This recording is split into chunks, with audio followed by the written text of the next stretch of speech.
Good morning, Africa. Thank you for joining us on African Free Press Television. My name is Africa13. Here with the news updates. Relief seems to be on the way for the aged, physically challenged, orphans, and very sick persons who were displaced by Boko Haram insurgents in Adamawa State, as the United Nations High Commission for Refugees in Africa has said arrangement has been settled to build 500 housing units for them. Leader of the High Commissioner for Refugees, Mr. Caesar Chilombo, gave this indication while briefing the state's governor, Mr. Martin Babale, on the modalities adopted.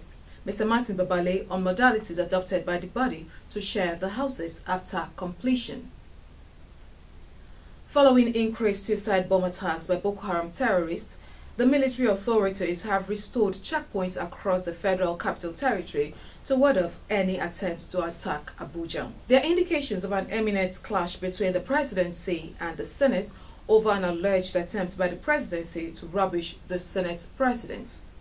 Loyalists of the Senate president are accusing the presidency of instigating Permanent Secretary, Minister of Finance, Mrs. Anastasia Mwaubi, not to honor an invitation by the upper chamber.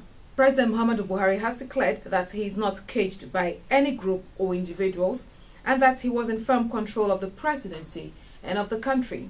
The president was reacting to a session by Chad Colonel Tony Nyam, who in an interview with reporters stated that the president was caged by some powerful forces around him who now dictate and determine most decisions of the president, especially in the areas of political appointments.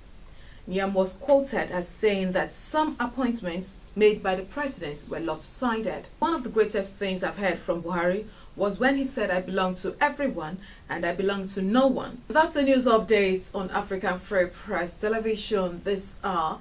You can visit www.africanfreepress.com for more news. Follow at African Free Press on Twitter and like African Free Press on Facebook. My name is Africa13. Good morning, Africa.